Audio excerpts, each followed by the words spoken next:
दोस्तों, कभी आपने सुना है कि कोई राजपूत जिनके की भारत में नहीं पाकिस्तान में भी फैन फॉलोइंग हो और उनको देखने के लिए वहां के लोग ऐसे व्याकुल हो जाते हैं कि जैसे कोई अभिनेता आ रहा हो, और वो भी एक आम सा राजपूत। जी हाँ दोस्तों, एक दौर हुआ करता था जब ना राजपूतों की कहानियां सुन के रोंगटे खड़े हो जाया करते थे।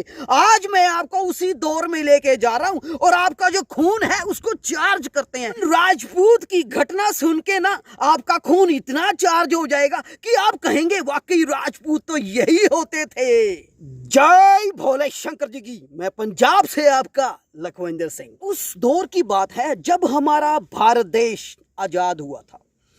ये 1960-70 के आसपास की बात है। एक ऐसे वीर राजपूत हुआ करते थे जिनका की जन्म राजस्थान के बाड़मेर जिले में बखासर गांव में हुआ था। इन वीर राजपूत का नाम था ठाकुर बलवंत सिंह बखासर।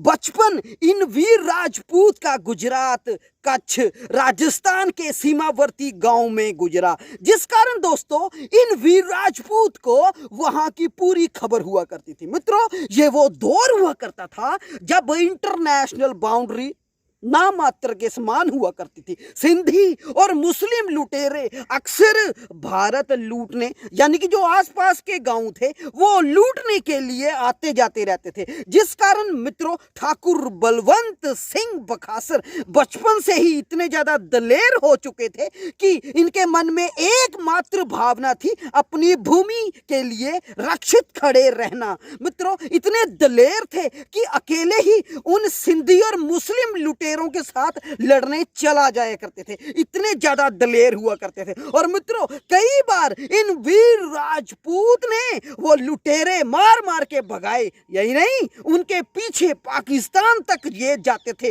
जिस कारण मित्रों वहां के जो अवाम था उनमें भी बखासर जी के लिए, ठाकुर बलवंत सिंह जी के लिए बहुत ज्यादा श्रद्धा थी कि बड़ा जोरदार राजपूत है भाई, अपने वहां का शेर है वो। और उससे भी बड़ी बात मित्रों, ठाकुर बलवंत सिंह बखासर जी क्या किया करते थे कि जो लूटा हुआ धन हुआ करता था ना, वो वहां आम गांवों में बांट दिया करते थे। जिसको जरूरत होती थी उसको दे दिया करते थे, जिस कारण 100 किलोमीटर के दायरे में, जी हां दोस्तों, 100 किलोमीटर में दायरे में बखासर जी एक रॉबिन हुड छवि रखा करते थे। ऐसे थे ठाकुर बलवंत सिंह बखासर जी। समय 1971 का युद्ध का माहौल बना हुआ था, तो वहां के जो महाराजा थे लेफ्टिनेंट भवानी सिंह जी, उन्होंने ठाकुर बलवंत सिंह जी के लिए सोचा कि जी इन वीर राजपूत को हमारी सेना की अगुवाई करनी चाहिए। मित्रों, पहली बार मिलिट्री यानी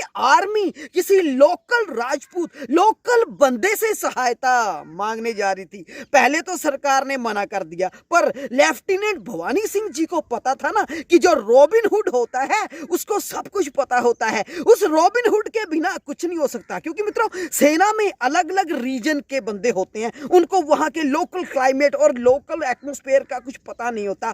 ठाकुर बलवंत जी को सेना की टुकड़ी को कमांड करने का मौका मिला। और दोस्तों, आप हैरान हो जाएंगे, एक लोकल बंदा, एक आम सा राजपूत रात के 3 बजे जब कमांड पूरी अपनी बटालियन कह सकते हो उनको लेके गया, और उन्होंने रात के 3 बजे पाकिस्तान के सिंध प्रांत के 100 गांव जीत चुका था।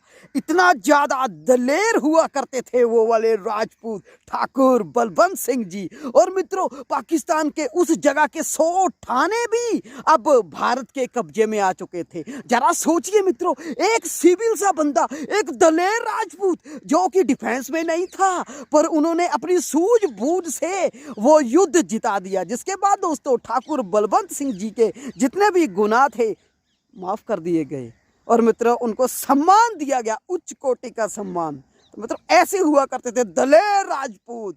आज जब ऐसे कहानियां सुनते हैं ना उन वीरों की, अच्छा लगता है, खून तेज बहने लगता है। वाकई यार, राजपूत। जय महाकाल।